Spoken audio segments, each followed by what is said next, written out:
뒷모습 정윤회 씨입니다. 문고리 만든 정윤회 씨가 나도 엮였다 이렇게 얘기했습니다. 어제에 이어 정윤회 씨 관련 단독 인터뷰 내용인데요. 특검이 완전히 엮은 것이라고 말했습니다. 정윤회 씨도요. 누구와 맥락이 좀 비슷한 것 같습니다. 그 목소리 같이 들어보시죠. 완전히 엮은 겁니다.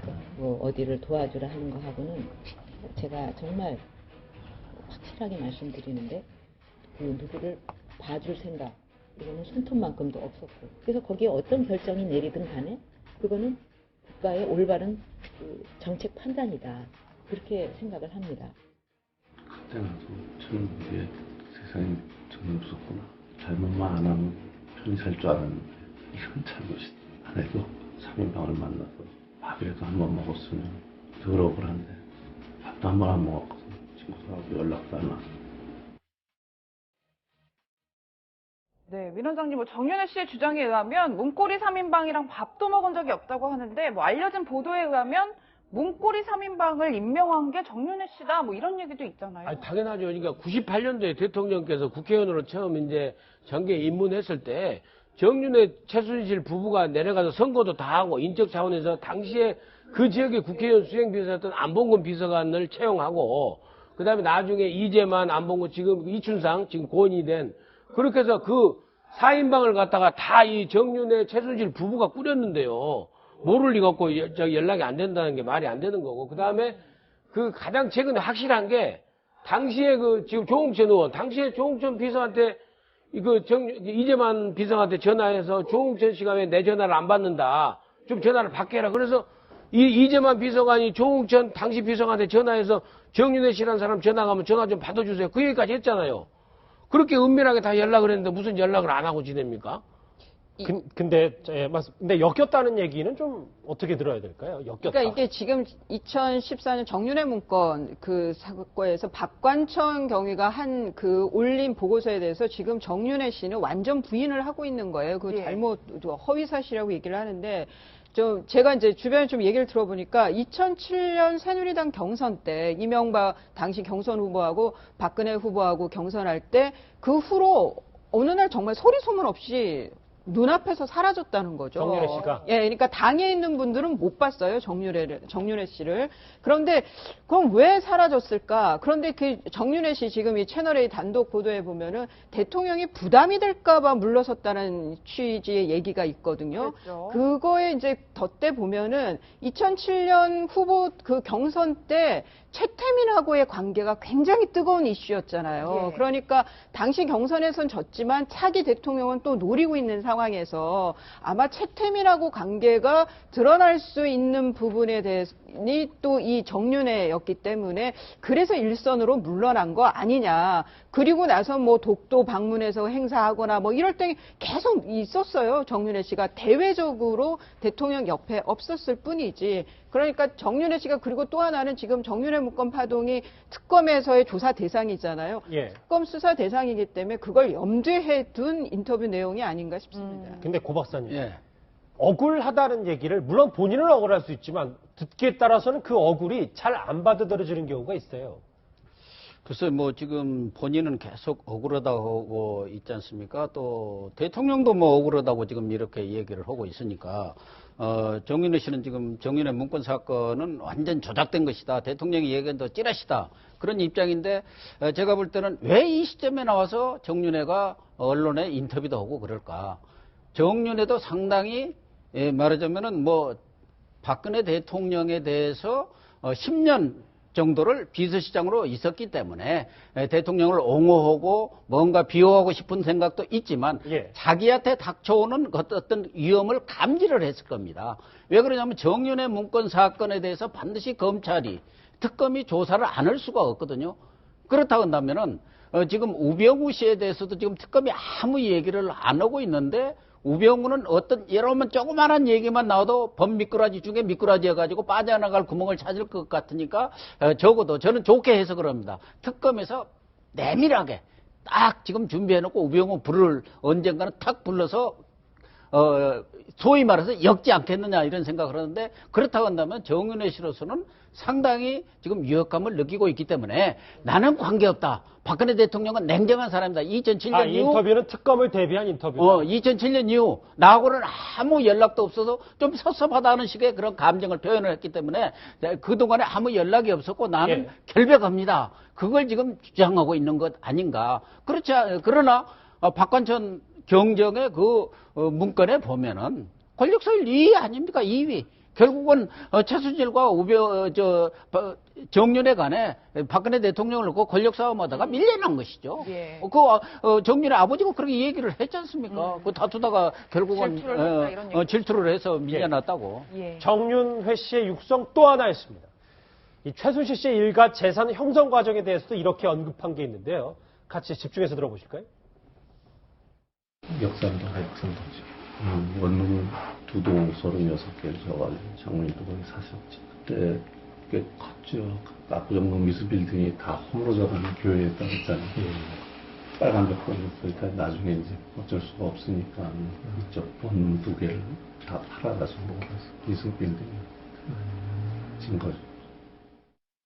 정리를 해보면 뭐 최 씨가 재산 형성의 주축은 장모 임선희 씨다 이런 얘기인데 최순실 씨가 엄마 임선희 씨를 많이 닮은 것 같아요.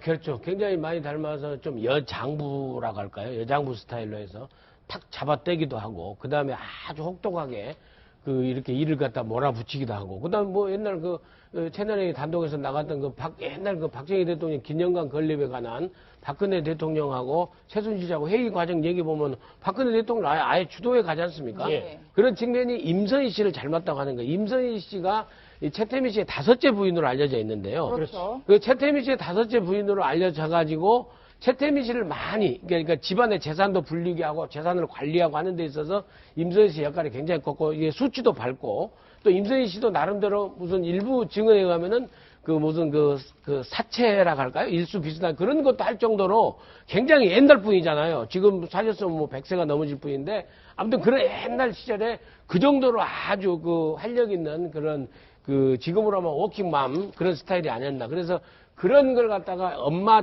임선희 여사로부터 최순실 씨가 그대로 고스란히 받은 데다가 최태민 씨가 사회적으로 종교적으로 최순실 씨한테 상당히 밀어주는 그런 측면이 있어가지고 최순실 씨가 저렇게 박근혜 대통령 옆에서 지금까지 왔지 않나 이렇게 보입니다. 저 밑에 빨간색 다시 같이 보실게요. 이게 역삼동 2채 저희 채널의 단독 보도입니다. 정윤회 씨 육성 증언인데 역삼동 건물 2채를 장모가 선물한 건데 백 변호사님. 저게 만약에 특검이 수사가 본격적으로 정윤회 씨를 향하면 저 역삼동 건물이라든지 미승빌딩 이런 데가 다 해당이 되는 거예요? 그러니까 저런 부분이 이제 예를 들어서 증여세 같은 부분을 내지 않았는지, 물론 그거는 이제 공소시효가 지나서 확인되지 않겠지만 저 부분, 집 재산에 관련된 부분은 그렇게 확인하면 될 것 같아요. 그러니까 지금 최태민, 최순실 일가의 재산 형성 과정을 살펴보고 있잖아요. 그랬죠. 그 전 과정에서 이제 하나의 교두보 역할을 해서 지금 일단 특검에 살펴보는 건 불법 재산을 전부 밝혀내서 환수하는 것거든요. 현실적으로 좀 어렵다라고 일단은 판단하고 있는 것 같습니다. 근데 이제 그거보다 더 중요한 게 지금 현재 박근혜 대통령에게 지금 받는 혐의 중에 하나가 뇌물죄인데, 뇌물죄가 이제 만약에 박근혜 대통령과 이 최순실 씨 일가가 한 주머니라고 이제 결론이 나면, 그럼 이제 뇌물죄 입증이 굉장히 쉬워지는 측면이 있어서 그런 부분 과정에서 이 부분, 미승빌딩 관련된 부분도 어느 정도 확인을 해봐야 될 부분이 아닐까라는 정도의 생각이 드네요. 또 하나 흥미로운 점이 정윤회 씨가 이제 당연히 아내 전 부인인 최순실 씨를 평가하는 목소리인데요. 그 목소리 흥미롭습니다. 같이 들어보시죠. 최순실 씨는 지난 대선 때 주로 연설이나 홍보 등의 분야에서 개인적인 의견이나 소감을 전달해주는 역할을 하였습니다. 일부 연설물이나 홍보물도 같은 맥락에서 표현 등에서 도움을 받은 적이 있습니다.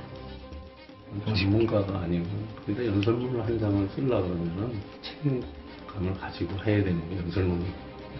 그건 전문가가 아니고 큰 거를 고치거나 이럴 수가 없는 거예요. 아야 영어 됐으니까 뭐 그랬죠 뭐 이런 거 수정을 할 수 있겠지. 연설문 내용 수정이라는 건 어렵지 않겠나. 네, 최순실 씨가 뭐 맥락이나 표현 정도는 고칠 수 있지만 내용을 고칠 능력은 없다. 뭐 이런 취지의 말인데 어떻게 해석을 해야 될까요?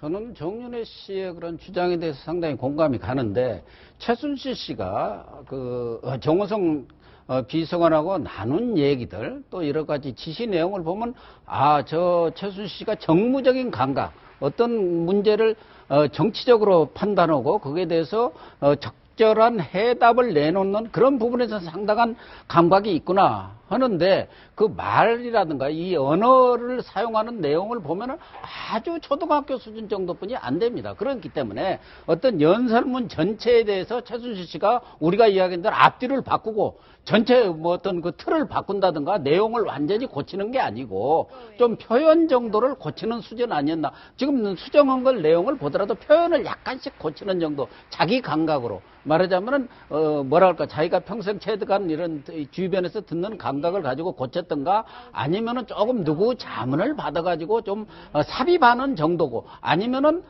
정호성 씨라든가 이런 비서관한테 이러이러한 내용을 좀 넣어서 만들어라. 그러니까 말하자면 코치를 하는 정도이지 글솜씨가 있고 그런 지적 능력이 있어갖고 전체 연설문 내용을 전체를 그냥 앞뒤로 바꾸고 경우에 따라서 완전히 뜯어고치고 하는 수준은 아니었다. 그렇게 봅니다. 이게 저도 그러니까 연설문 자체를 뭐 직접 쓰고 막 이거를 어떻게 막 미려하게 만들고 그런 수준은 아니고 이게 최순실이 지금 그 정호성 녹취록에서 보면은 우리가 굉장히 궁금했던 것들이 이제 왜 대통령이 국회와 소통을 안 하고 저렇게 대립구도로만 치닫냐 극단적인 국회와의 관계로 가느냐 거기에 대해서 많은 의문이 있었단 말이에요. 근데 그게 지금 지나서 보니까 그 배경이 최순실이가 있는 것 같아요. 그러니까 저는 연설문의 문구의 문제가 아니라 기본적인 대통령의 사고 기조를 그거를 밖에서 정무적인 판단이라 하더라도 여하튼 그 기조를 최순실이가 만들어줬다. 그 부분이 더 문제인 것 같습니다. 이 연설문의 문구가 문제가 아니라. 근데 또 하나는 이제 외국인 투자 촉진법 같은 거를 계속